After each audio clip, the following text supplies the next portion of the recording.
മാന്യസദസ്സിന് നമസ്കാരം. ജൂൺ 21 അന്താരാഷ്ട്ര യോഗാ ദിനമായി ആചരിക്കുന്നു. 2014 ഡിസംബർ 11 ഐക്യരാഷ്ട്രസഭ ജൂൺ 21 അന്താരാഷ്ട്ര യോഗാ ദിനമായി നിർദ്ദേശിച്ചത്. എന്തുകൊണ്ടാണ് ജൂൺ 21 ലോക യോഗാ ദിനമായി ആചരിക്കുന്നത്?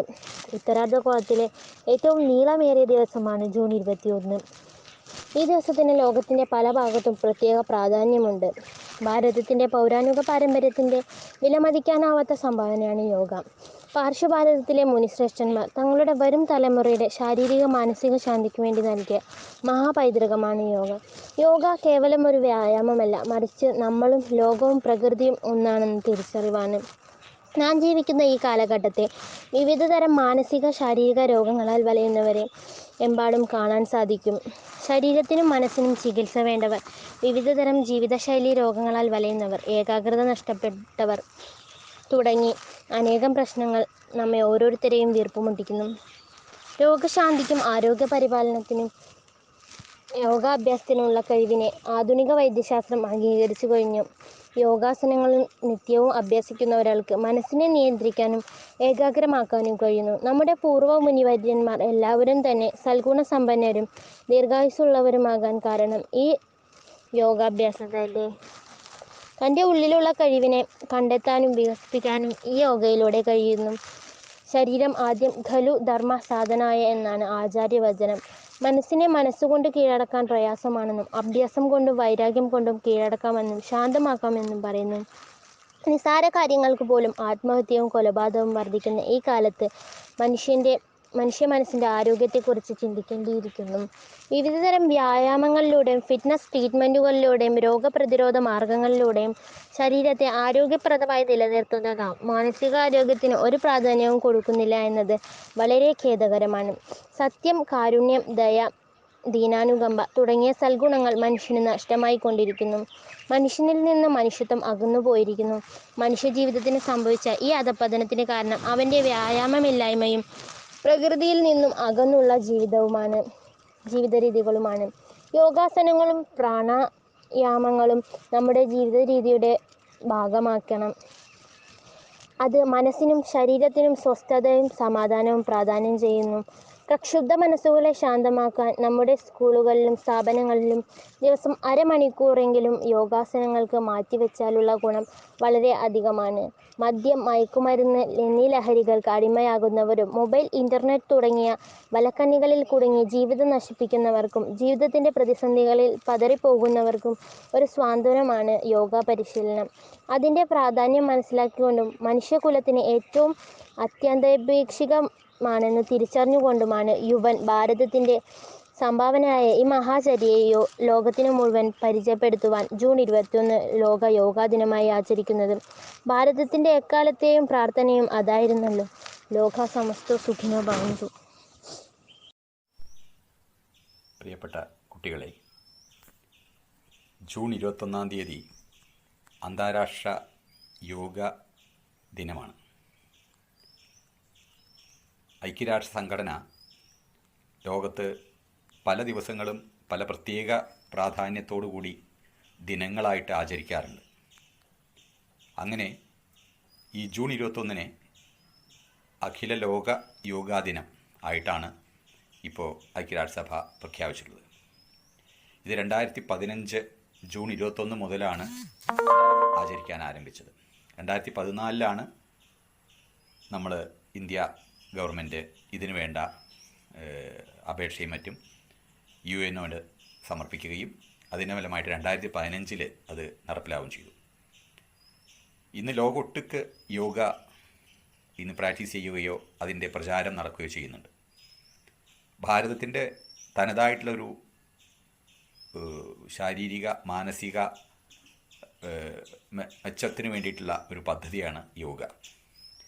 നമ്മുടെ പുരാതന കാലം തൊട്ട് തന്നെ മഹർഷിമാർ, സന്യാസി വര്യന്മാരൊക്കെ ഉള്ള കാലത്ത് തന്നെ യോഗ അവർ ചെയ്തിരുന്നതായിട്ടും പ്രാക്ടീസ് ചെയ്തിരുന്നതായിട്ടും അതിൻ്റെ ഫലങ്ങൾ അവരിൽ കണ്ടിട്ടുള്ളതായിട്ടും നമ്മൾ വായിച്ചിട്ടുണ്ട്. യോഗ എന്ന് പറയുന്ന വെറൊരു എക്സസൈസ് മാത്രമല്ല, ശാരീരിക എക്സസൈസ് മാത്രമല്ല, മാനസികവും ശാരീരികവും ഒപ്പം ഒരു ആധ്യാത്മികവുമായിട്ടുള്ള ഒരു പദ്ധതിയായിട്ടാണ് ഇതിനെ നിർവചിക്കപ്പെട്ടിട്ടുള്ളത്. ഇത് നമുക്ക് പഠിച്ചു കഴിഞ്ഞാൽ ദിവസം അരമണിക്കൂർ, മാക്സിമം 3/4 മണിക്കൂറെങ്കിലും രാവിലെ ഇതിനായിട്ട് നീക്കി വെച്ചാൽ, രാവിലെയാണ് ഏറ്റവും നല്ലത് എന്നാണ് പറയപ്പെടുന്നത്. ഭക്ഷണം കഴിക്കുന്നതിന് മുമ്പായിട്ട് ചെയ്യണം എന്നൊക്കെയാണ് ഇതിൻ്റെ ഒരു രീതി.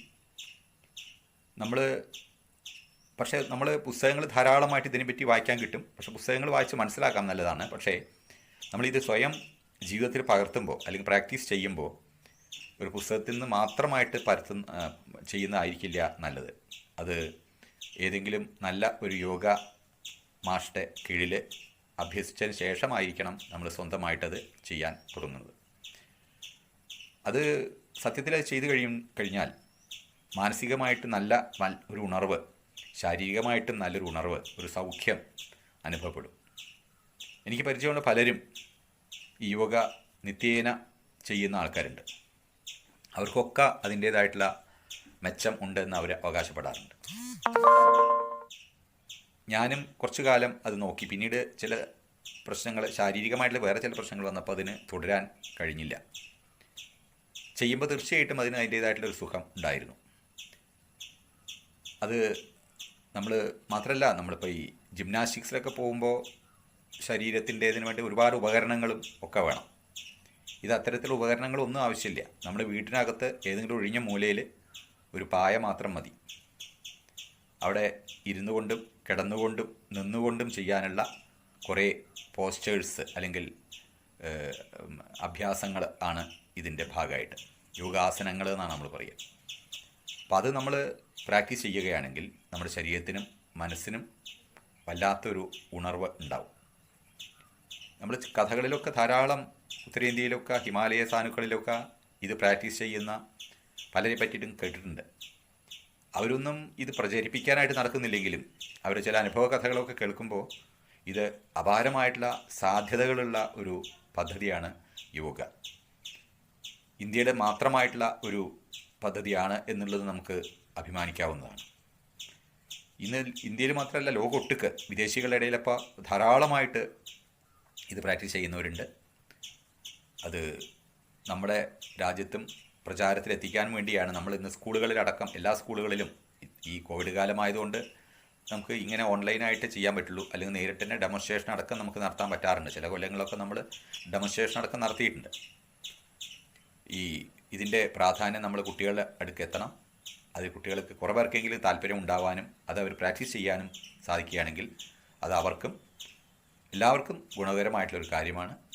എന്തായാലും ഈ അന്താരാഷ്ട്ര യോഗാ ദിനത്തിൽ നിങ്ങളെല്ലാവരും യോഗയെക്കുറിച്ച് കൂടുതൽ മനസ്സിലാക്കാനും പഠിക്കാനും തയ്യാറാവുകയും പറ്റുന്നവരെല്ലാം അത് പ്രാക്ടീസ് ചെയ്യാനടക്കം തയ്യാറാവുകയും ചെയ്യണം എന്നാണ് എനിക്ക് പറയാനുള്ളത്.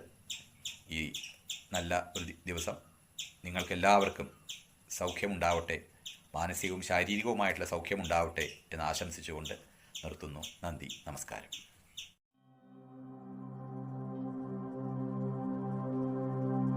Surya Namaskar. It is a complete exercise which maintains cardiovascular health, stimulates the nervous system, helps in stretching, flexing and toning the muscles.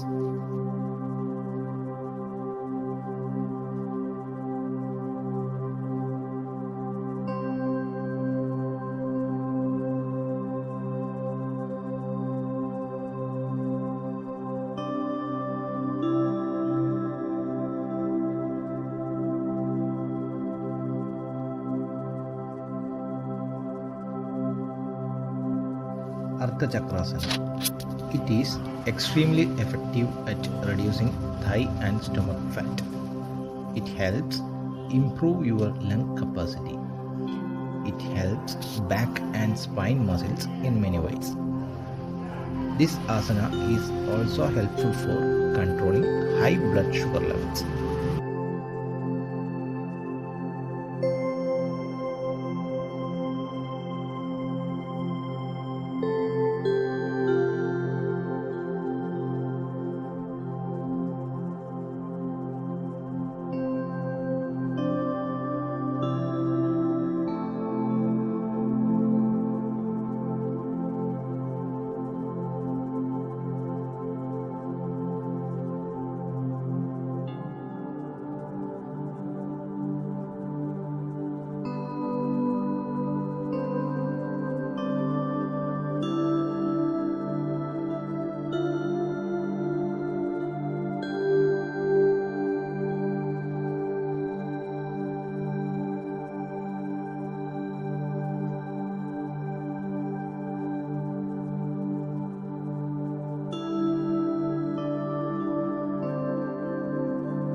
Trikonasana.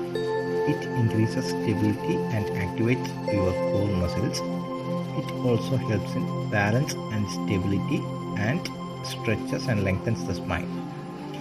It also reduces stiffness in the spine and back, resulting in increased flexibility.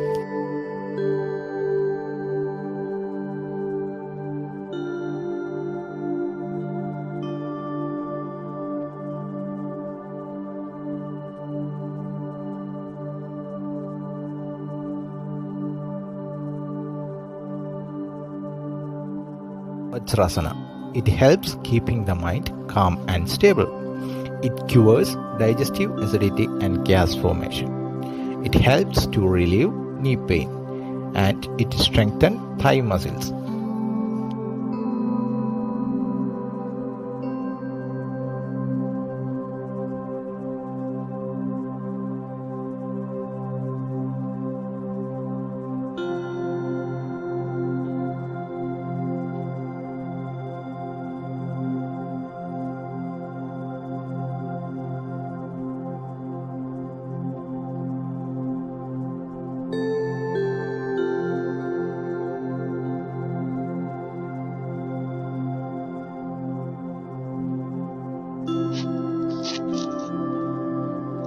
വജ്രാസനം.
Ustrasana or camel pose.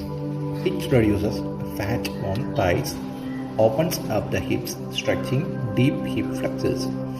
It stretches and strengthens the shoulders and back, also expands the abdominal region, improving digestion and elimination.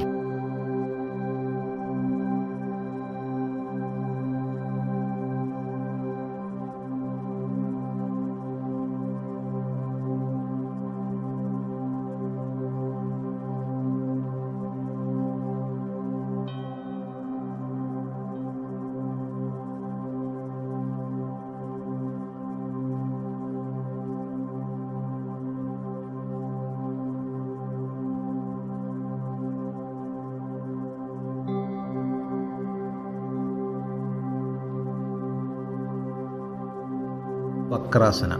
It regulates the secretion of digestive juices, improving digestion and combating constipation.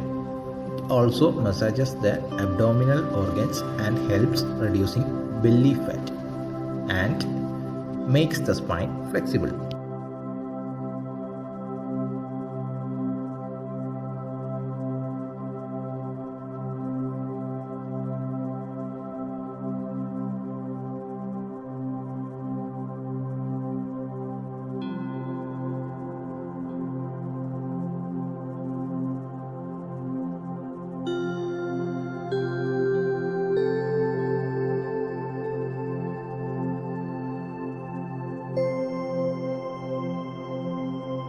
Bhujangasana. It strengthens the spine, chest, lungs, shoulders, and abdomen. It tones the buttocks and stimulates abdominal organs. It also helps in relieving stress.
Shalabhasana strengthens the muscle of spine, buttocks, arms and legs and stretches the shoulders, chest, belly and thighs.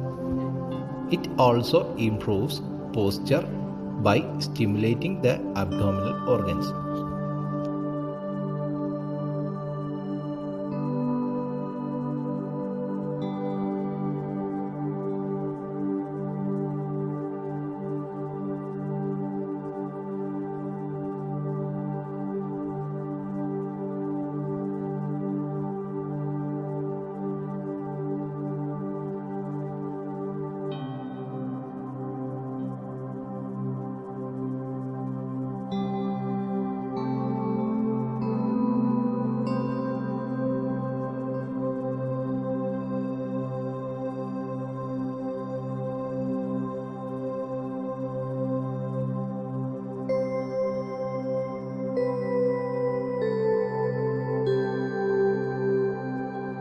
Padmasana.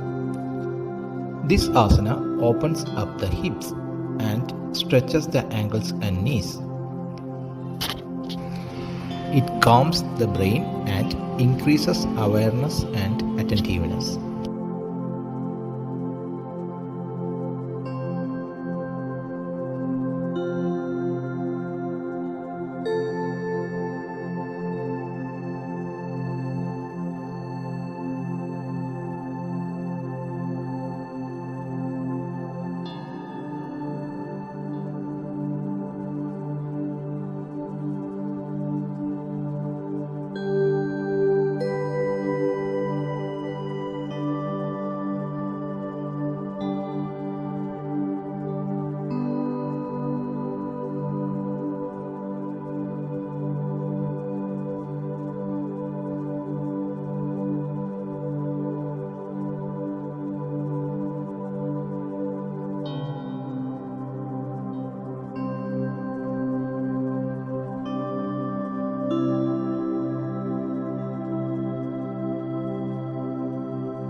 Vrikshasana. It strengthens the legs and opens the hips.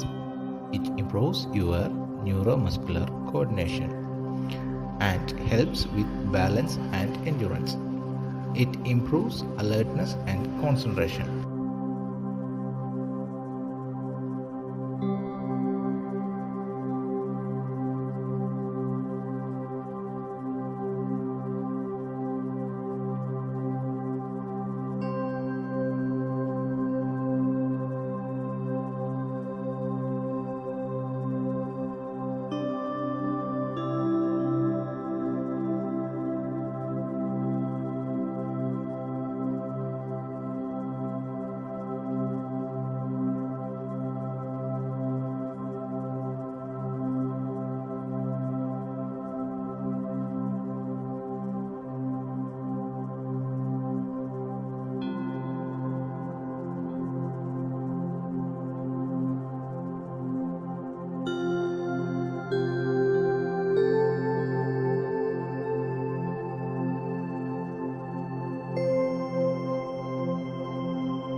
Nadi Shodhana Pranayama. It infuses the body with oxygen and clears and releases toxins. It also reduces stress and anxiety. It helps calm and rejuvenates the nervous system and to balance hormones.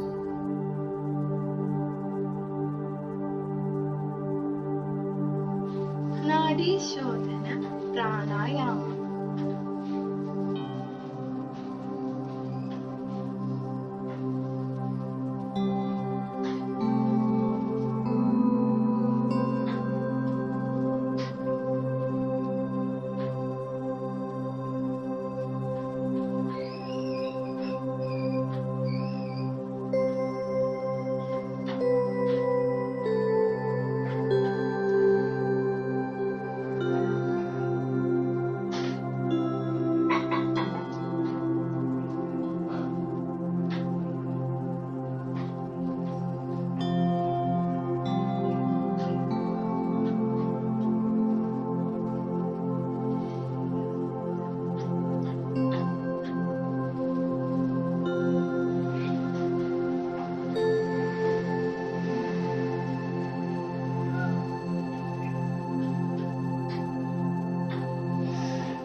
My dear friends and teachers, I would first like to say I am very glad to have an opportunity to speak among you all. I would like to use this chance to speak about yoga, the ancient and traditional practice for physical and mental well-being among people. Even though yoga has been around for centuries, it is still relevant since it can deliver health and peace when practiced regularly. In spite of the rising popularity and increased acceptability, even in Western cultures, June 21st is celebrated as International Day of Yoga. As a part of this, let us all acknowledge the potential of practicing yoga towards personal health and mental peacefulness. Not many exercise routines derived to improve posture, blood flow, breathing capacity, flexibility, and strength of the body. Yoga will elevate the quality of our lives. Practicing yoga daily helps us to connect with our own body more and improve our focus. By educating ourselves more about yoga, let us pledge to be a part of this peaceful culture and look forward healthy days.